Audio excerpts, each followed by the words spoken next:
Jadi selama 4 tahun di Tangsel begitu sebagai wali kota, banyak pemberitaan mengenai Ibu Airin Rahmidiani ya dan kota Tangsel. Kita lihat satu persatu dan mungkin nanti bisa kami konfirmasi. Salah satunya adalah yang berikut ini.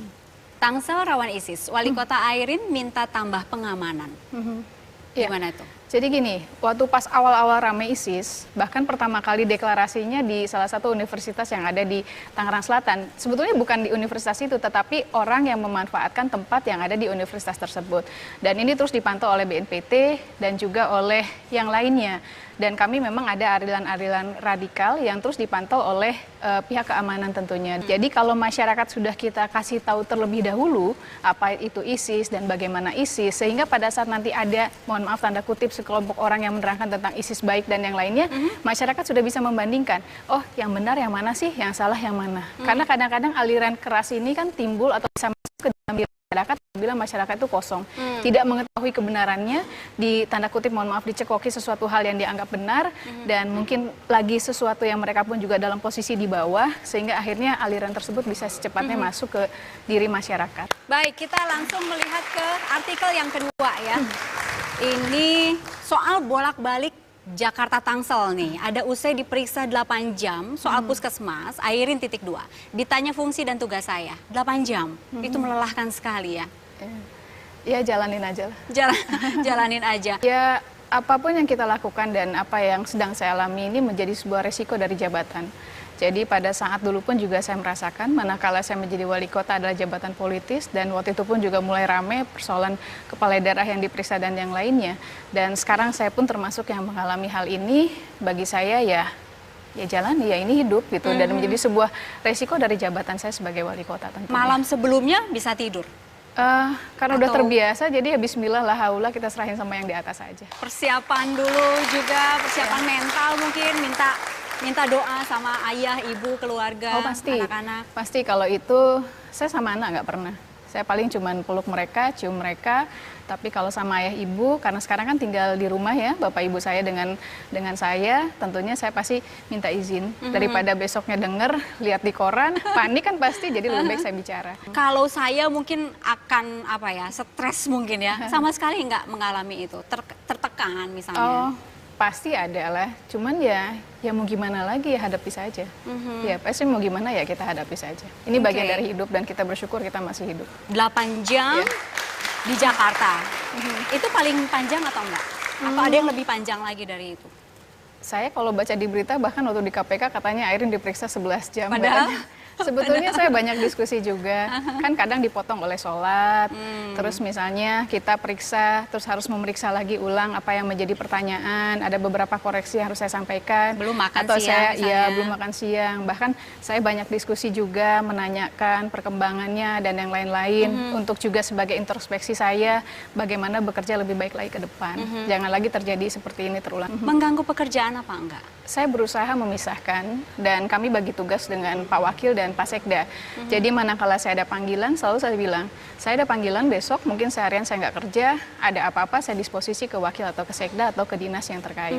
Pernah sampai ketidakhadiran fisik misalnya di kantor, ini mengganggu pekerjaan, misalnya ada yang harus di tanda tangan misalnya? Oh enggak sih, sampai hari ini alhamdulillah. Karena pekerjaan menjadi wali kota itu enggak pukul 7:30, 7:30. Subuh saya bisa kerjakan pekerjaan, selesai di pemeriksaan pun juga biasanya saya langsung, misalnya ada berkas yang harus saya kerjakan di rumah. Lihat ke artikel berikutnya. Adik Atut dan Airin merapat ke Agung Laksono. Betul begitu? Jadi gini ceritanya. Pada saat itu saya diundang oleh DPD Provinsi beserta dengan teman-teman dari DPD 2 Golkar se-Banten untuk hadir ke kantor DPP Golkar pada saat itu. Dan kita kan tahu bahwa di Banten mau ada 4 pilkada. Dan juga ada isu bahwa beberapa DPD tingkat 2 di PLT-kan. Jadi pada saat itu kita bertanya dan menanyakan mengenai hal tersebut dan status Golkar ke depan seperti apa gitu. Karena terus terang bagi saya, Pak Agung Laksono, Pak Ical adalah orang tua, kakak bagi saya gitu kan. Mereka adalah inspiring buat saya dalam hal berpolitik, karena saya bukan orang politik dulunya, dan saya belajar dan saya terjun di situ. Ada banyak, ada Pak Idrus, ada siapa di situ gitu. Kita menunggu kepastian saja. Kita kepastian dari ya kita akan mengikuti. Kalau saya tentunya berharap semuanya sama-sama, semuanya sama-sama, dan pada intinya kita melihat secara hukum mana yang terbaik. Nunggu putusan hukum terakhir begitu. Iya, karena kan kalau apapun kita kan negara hukum, semuanya diatur oleh hukum itu saja, kita hormati semua. Mana saja. Iya, Oke. iya. Oke, baik. Ada artikel lagi. Artikel banyak sekali, tetapi tidak bisa semua kami tampilkan. Iya, jadi ya yang mewakili sajalah.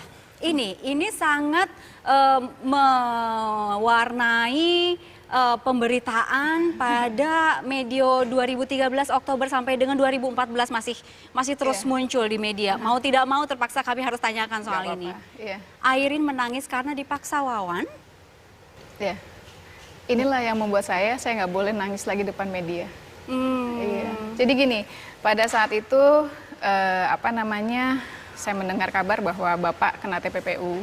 Jadi terus terang ya saya kaget juga gitu, karena yang saya tahu bahwa semenjak saya sebelum menikah pun juga Bapak adalah pengusaha di bidang konstruksi, dan saya terus terang nggak pernah ikut mengenai pekerjaan-pekerjaan Bapak. Jadi semenjak saya nikah pun juga saya tidak pernah terlibat dan dilibatkan oleh Bapak untuk ikut dalam kegiatan usahanya. Nah, saya bisa membayangkan, apalagi setelah saya membaca TPPU itu kan bahwa harus pembuktian terbalik. Jadi bisa dibayangkan dari semua itu bahwa apalagi saya yang di luar, saya tidak pernah mengikuti, berarti saya harus mengumpulkan data, mengumpulkan semuanya, persiapan dalam persidangan nanti untuk TPPU.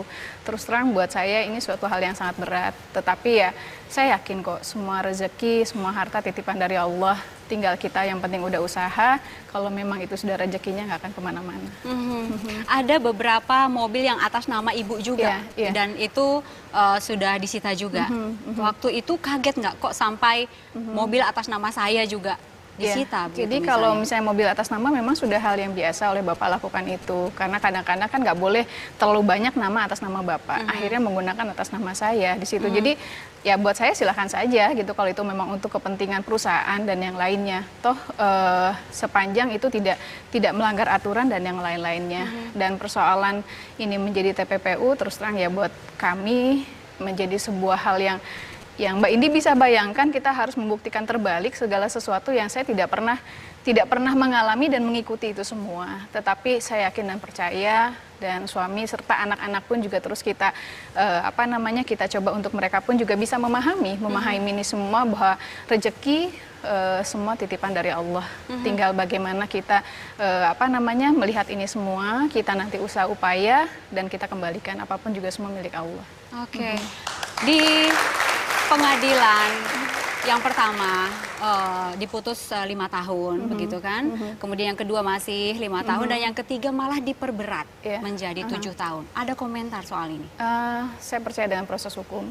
Jadi saya hanya berharap bahwa semua orang bisa, ataupun yang punya kepentingan ataupun yang punya kewenangan dalam hal ini, bisa memahami, bisa merasakan apa yang kami rasakan, dan semoga yang punya kewenangan ini memiliki perasaan dan lebih arif dan bijak dalam menyikapi ini semua. Semuanya dibongkar seperti ini gitu ke publik. Ada perasaan tidak terima nggak? Terus terang saya nggak pernah baca media. Kalau saya baca media pada saat itu, saya pasti gelisah, saya pasti marah, saya pasti kesel, dan akhirnya saya jadi nggak fokus untuk semua hal. Padahal masih banyak pekerjaan, masih banyak amanah yang sudah saya jalani pada saat itu. Sebagai wali kota, sebagai ibu untuk kedua anak saya, sebagai seorang istri dari suami saya, dan sebagai anak dari kedua orang tua saya yang tinggal di rumah.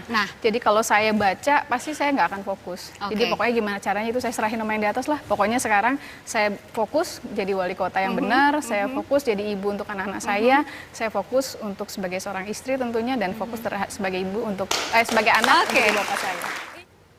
Ada artikel juga berikut ini. Airin nangis bingung urus anak. Ini di bulan-bulan Juni 2014. Ini kayaknya persoalan yang satu nangis bingung ngurus anak, yang satu dipaksa sama suami gitu ya. Ini teman-teman nih, teman-teman media itu sebabnya kita konfirmasi ini. Jadi yang sebetulnya itu. Jadi sebetulnya terus terang yang persoalan mengenai TPPU ini. Jadi waktu itu saya terus terang bingung, kan diminta untuk pengacara untuk menyiapkan ini semua, bapak menyiapkan untuk ini semua. Saya bingung dimulai dari mana karena saya tidak tahu apa-apa dan data semua diambil kan waktu itu, semua data diambil. Jadi ya adalah pasti ada rasa yang sesuatu yang bukan pernah kita kerjakan berbeda dengan manakala kita sudah mengerjakan itu semua. Tetapi ya saya kembali bahwa ya saya ikhlasan itu semua dan saya yakin pertolongan Allah itu ada. Oke.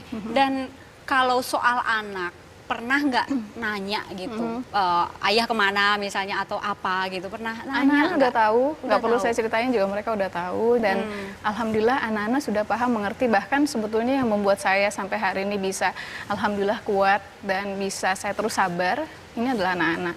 Kadang-kadang celotehan anak-anak yang sadar nggak sadar manakala saya berdiskusi dengan Allah, manakala menanyakan kenapa ini, kenapa itu, kadang-kadang jawabannya spontan dari anak saya gitu. Yang Misalnya jawaban seperti apa tuh yang keluar dari contoh anak-anak misalnya misalnya? kayak Bapak dituntut 10 tahun. Bapak dituntut 10 tahun, ya terus terang saya kaget kan. Ya Allah gitu kan, kok bisa dituntut 10 tahun memberikan sesuatu dalam arti ya tetap namanya kita manusia pasti kan kaget gitu kan. Saya pulanglah ke rumah, saya nggak cerita apapun ke anak saya karena saya nggak mau dan saya berusaha tegar depan anak saya.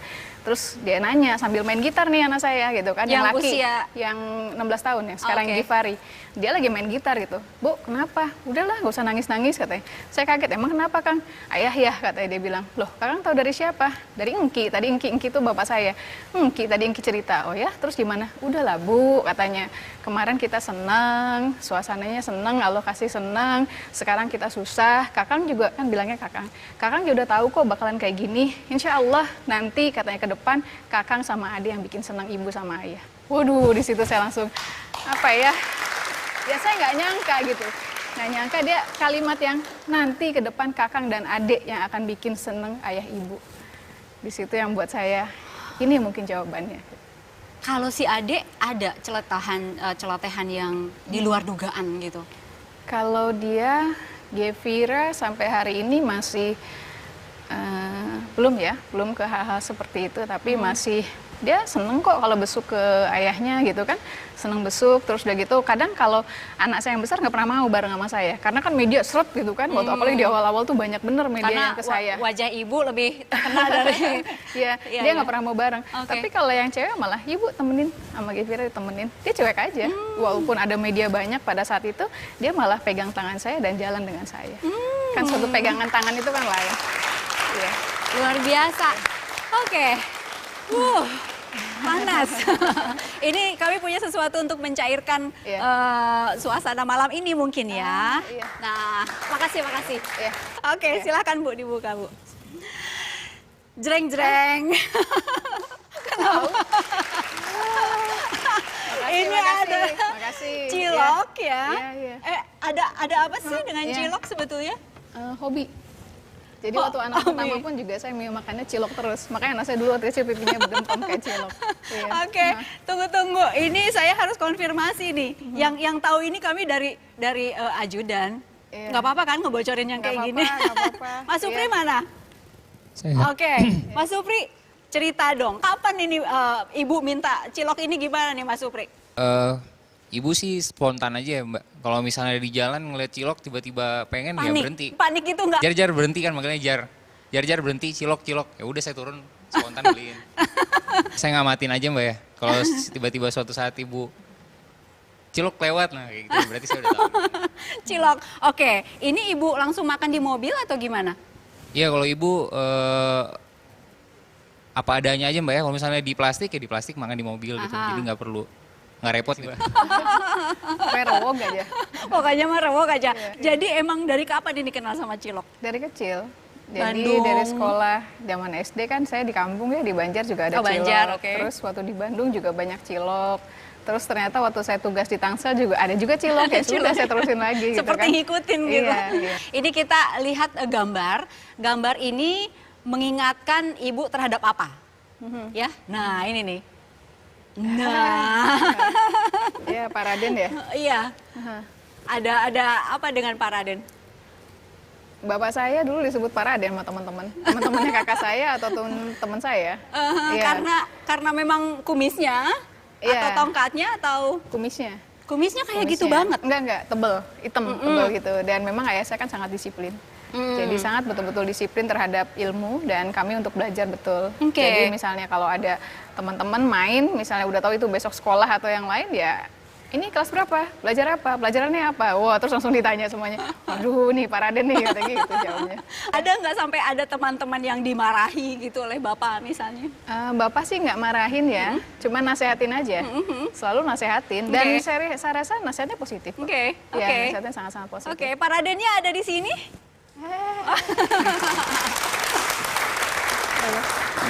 Udah kapan?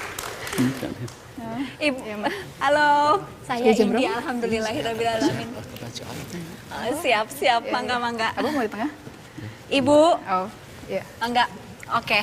Ini buat adik-adik, ini ayah saya, Pak Anwar, ibu saya, Ibu Aas.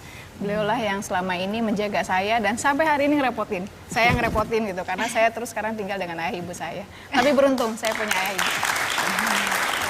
Abah, ya, itu digambarkan seperti Pak Raden, gimana itu Bah rasanya? Ya dulu kan saya masih muda-muda itu kumis saya baplang gitu ya gitu. Jadi anak-anak manggil saya, ada Pak Raden, ada nggak Pak Raden di rumahnya? Baru mereka baru masuk ke rumah gitu. Kalau ada, kalau nggak ada, atau gimana masuk ke Ya rumah itu gimana kalau ada atau tidak Bapak Raden ada di rumah nggak, pasti nanya gitu.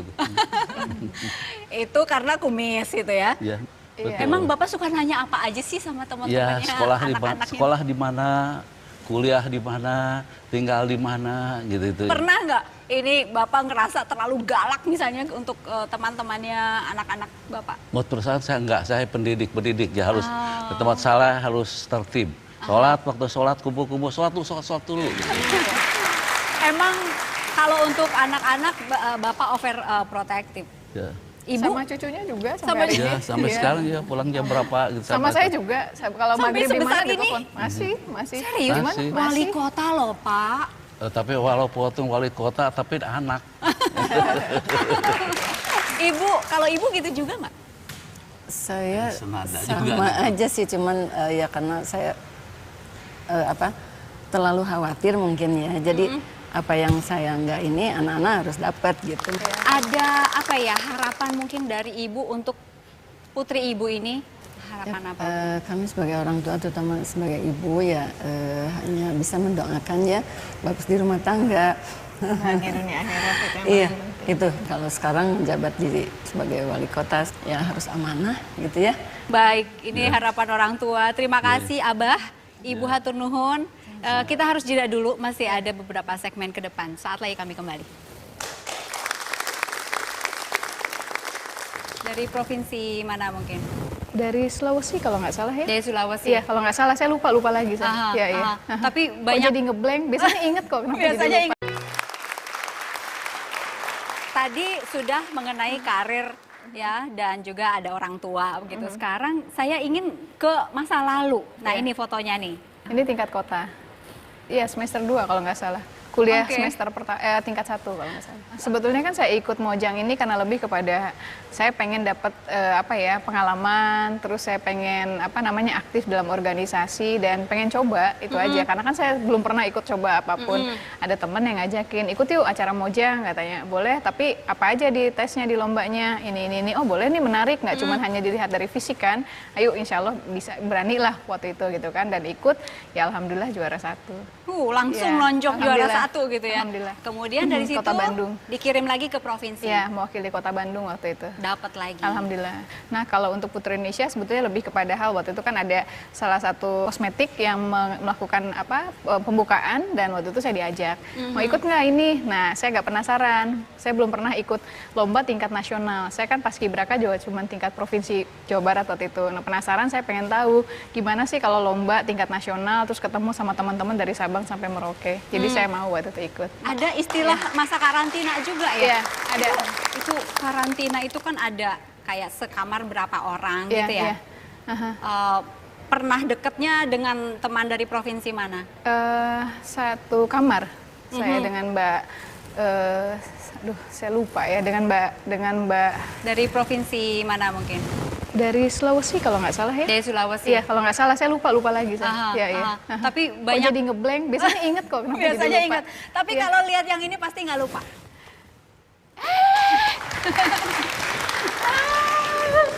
Dan dia, ya Allah.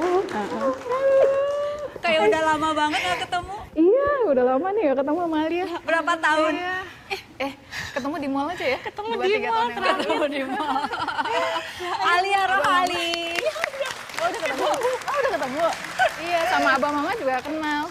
Oh gitu. Iya. Jadi Sama Mbak Riris ya? Saya tuh ya, saya kamar. Kayak Mbak Riris, deh. Mbak Riris. Udah Iya. lama itu kan udah hampir 20 tahun lalu ya, Rin. Iya, nggak kerasa. Udah tua serius gitu. 20 Belum tahun. tua. Ini beneran udah lama gak ketemu. Iya, Udah lama. Itu dipegang-pegang. Iya, kangen nih sama Alia nih. Kayaknya kangen banget nih.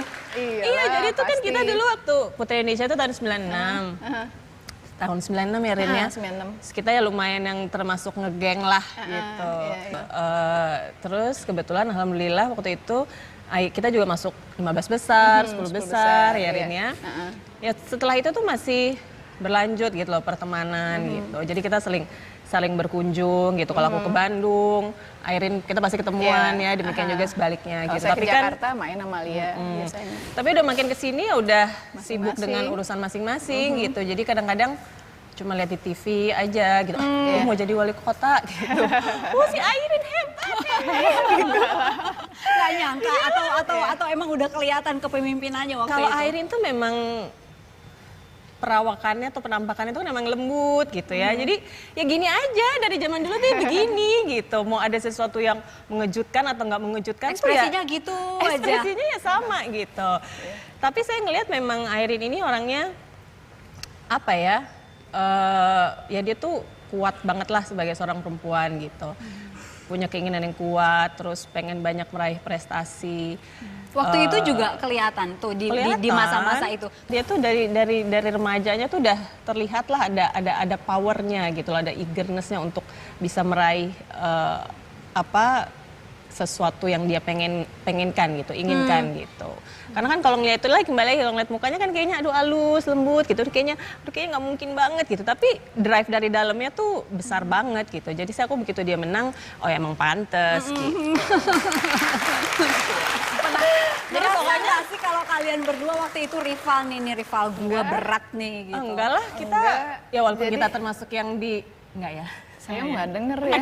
Cuman ya maksudnya memang sempat rame lah. Oh ini bakal calon ini. Pokoknya oh, ini masing-masing pemenang punya ini unggulan masing-masing Iya. lah gitu. Ya saya termasuk yang nggak bisa jalan kok di catwalk. Ya saya pas kibra beneran Alia ngajarin.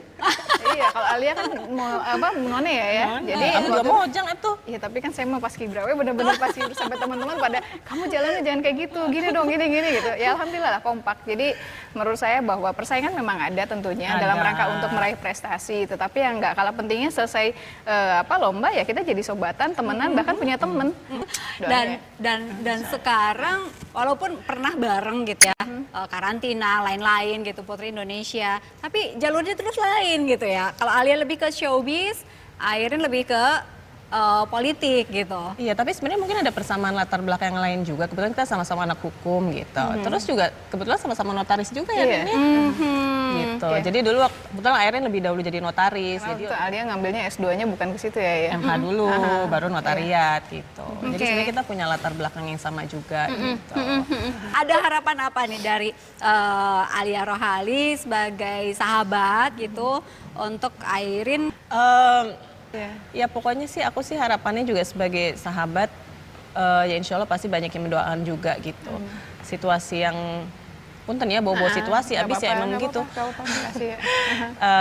Situasi yang dari PAIR ini pasti berat banget gitu. Kadang-kadang juga aku kalau lihat di TV sampai nggak berani ngeliat gitu. Udah pindahin aja gitu karena nggak tega. Biar gimana juga.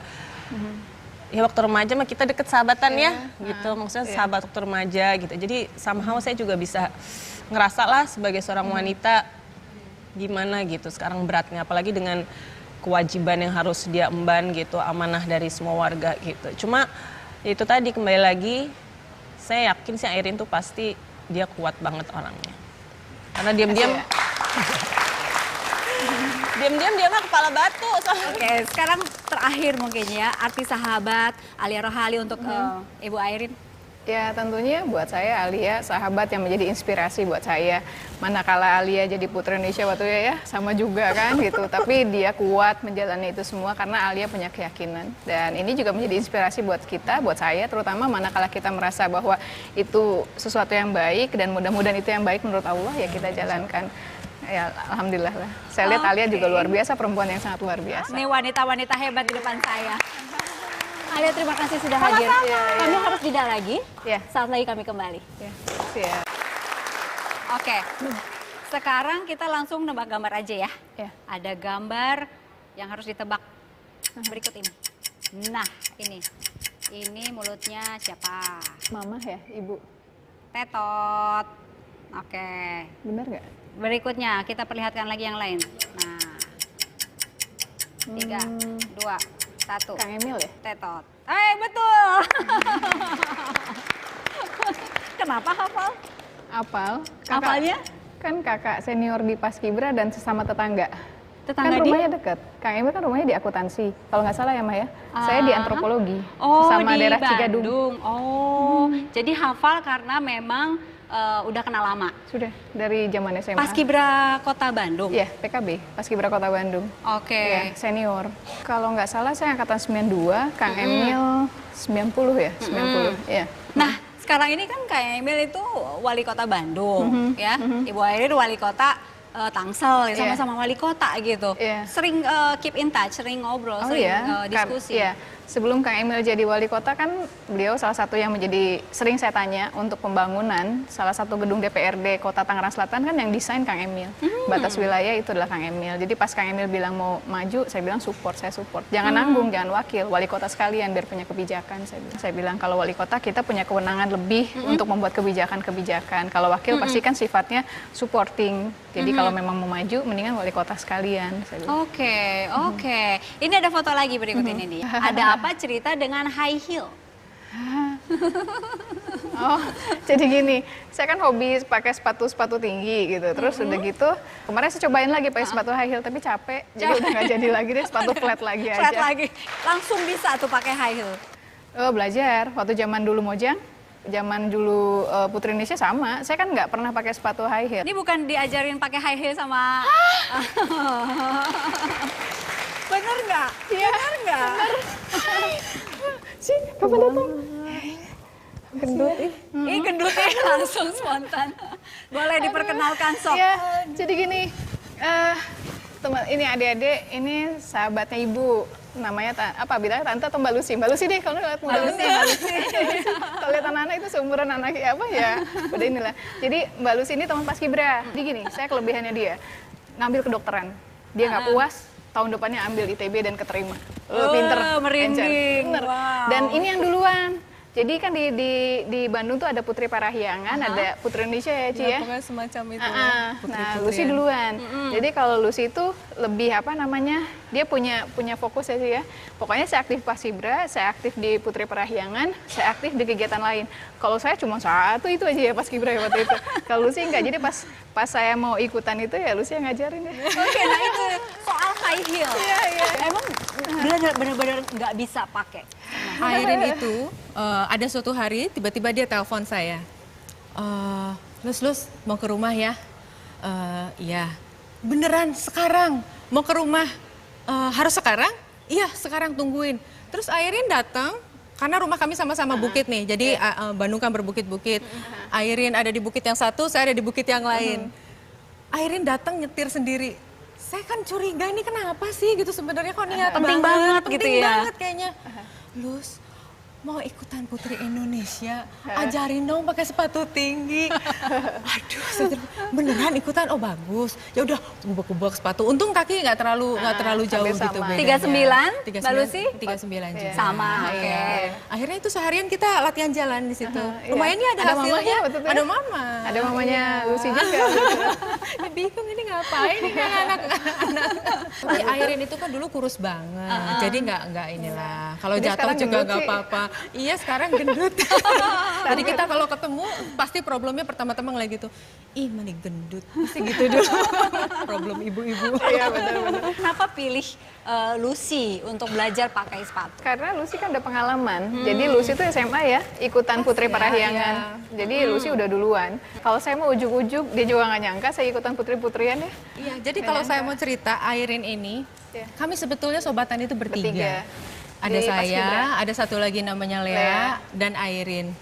Di antara ketiga orang ini sifatnya beda-beda, backgroundnya juga beda-beda, sekolahnya juga beda-beda ya Airin ya. Jadi kalau kami masih ada bandel-bandelnya gitu ya, apalagi remaja gitu. Kalau Airin ekstrim di sisi yang lurus, selalu begitu. Gitu. Jadi kalau misalnya kita neko-neko, dia yang bagian meluruskan, selalu seperti itu. Kita sering merasa Airin itu terlalu baik. Dan kita sering nyebut dia culun. Dan meskipun Airin sekarang udah mau jadi wali kota, Lin, mau apa? Kamu tetap Airin yang culun buat kami. Airin selalu memposisikan dirinya, saya ini orang kampung gitu. Karena saya besarnya di Banjar. Dia selalu begitu. Kalau Lucy sama Lea ini kan memang gaulnya banyak. Jadi kalau udah satu fokus ya fokus gitu. Seringkali saya dikritik oleh Lucy. Kamu nih jangan paskibra terus, ayo dong cari dunia baru, dunia yang lain. Jangan cuma senior junior kan. Waktu itu juga dia ngumporin salah satunya. Emang waktu itu tuh aktif banget organisasi ya kayaknya? Sepertinya begitu ya kita. Tapi kita sih merasa beruntung kita memang dipertemukannya itu di satu wadah yang namanya Paskibra Kota Madya Bandung. Karena kita kan sekolahnya beda-beda nih. Gitu, Airin di SMA berapa, saya di SMA berapa, Lea di SMA berapa. Lalu kita ditemukan itu pada saat kita seleksi untuk Paskibraka. Dan situ kita jadi deket sekali. Terakhir ketemu itu sebelum Airin jadi wali kota.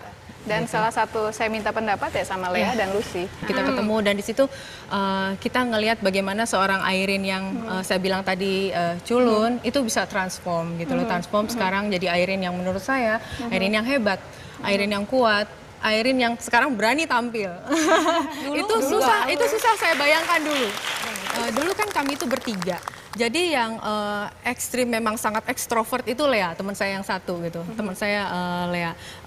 Saya boleh dikatakan ada di tengah-tengahnya dan Airin sesudahnya. Jadi itu sifatnya tuh seperti itu. Tapi saling melengkapi ya? Iya, jadi kita memang bagusnya kita bisa saling melengkapi. Jadi kalau ada urusan untuk maju ke depan atau tampil memang biasanya Lea yang tampil gitu loh. Karena memang sesuai dengan sifatnya yang sangat ekstrovert gitu. Dan Airin selalu memilih saya di belakang aja. Itu sebetulnya cukup mengagetkan pada saat saya mau maju. ya, Airin waktu itu bilang, Nus kamu nggak bakal percaya kalau kamu lihat saya ngomong di depan ribuan orang. Masa? Saya bilang gitu kan, saya mau maju. Dia bilang, saya mau maju, saya mau nyalon. Di Grand Indonesia ya waktu itu. Iya. Kaget? Saya kaget. Tapi saya di situ saya bangga sebagai teman seorang Airin. Dan saya rasa apa yang Airin jalani sampai sekarang. Karena susah, Airin sekarang sudah ada di mata publik, semua disorot. Tapi justru di situ Airin sebetulnya sharing. Kalau menurut saya sharing kepada semua perempuan, bagaimana kita bisa membungkus semua kegetiran hidup kita, kesulitan kita, bagaimana dia bisa meramu itu semua menjadi sesuatu yang positif dan membagikannya itu kepada orang banyak. Itu sebetulnya yang paling penting kalau menurut saya. Itu hal yang mungkin tidak banyak disorot media karena mungkin lebih senang menyorot sisi kontroversi dan lain-lain. Sekarang kelihatan sudah transform kan, tadi dibilang menjadi wanita yang kuat luar biasa. Ternyata dia manusia juga kan.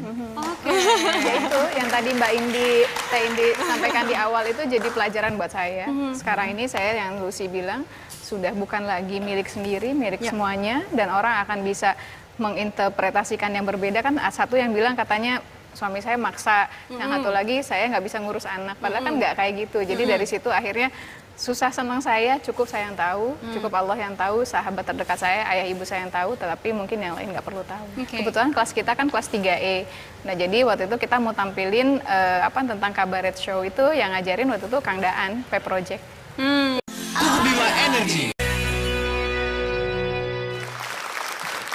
Ada satu lagi nih, dulu itu aktifnya kan di apa saja pramuka, paskibra, OSIS, sama Senat. Satu lagi nih ada kabaret ya. Oh iya. Zaman SMP sama Devi SMP 5. Jadi waktu itu kan kita kelas 3 SMP di SMP 5 kan suka ada mau kegiatan tuh apa pentas seni apa tuh kalau zaman dulu tuh ada bazar sama pentas seni. Nah, kebetulan kelas kita kan kelas 3E. Nah, jadi waktu itu kita mau tampilin tentang kabaret show itu yang ngajarin waktu itu Kang Daan, P Project. Kebagian apa, teman saya kebagian apa. Waalaikumsalam. Nah, ini yang ngajar ini. Gampang Kang Daan? Kang Daan Arya mangga di pali dia. Jadi bener nih, Kang Daan yang ngajarin ini ya kabaretnya, Kang. Gak tahu, saya juga lupa. Sehat kan? Alhamdulillah. Rewas nggak datang? Iya. Disebut loh. Iya, zaman kita SMP Kang Daan asa paling gimana ya Kang? Pokoknya mah suhunya kabaret gitu ya. Benar. Masih project Kenapa P yang Project dipilih, kan, ya? yang dipilihnya Kang Daan untuk ngajar Saya kabaret? nggak tahu, waktu itu Devi yang minta ya. Ya Iya, karena iya. kenalnya dengan Kang Daan, mungkin kan jadi akhirnya Kang Daan yang dilatih. Kalau saya ikut-ikutan aja, karena penggembira juga saya waktu itu ya Kang ya. Iya, Kang, Bukan penggembira. pemeran utama. Penggembira, bener. Gak juga sih, justru dapat peran waktu itu ceritanya tuh Cinderella, saya Iya. ingat ceritanya Cinderella karena ekspresinya dari Airin ini yang lempeng jadi dan ada juga sepertinya sosok yang terjolimi lah. Sendu ya. Enggak, tapi justru perannya justru Barbeta atau Dunela Iya, ya. iya, Dunela. Salah itu satu, yang- iya salah satu Saudara yang tiri. saudara tirinya justru. iya. Tapi yang uniknya waktu itu, waktu ngelatih Airin dan kawan-kawan itu sudah berlatih kalau nggak salah 10 hari ya. Iya, 10 hari sudah berlatih.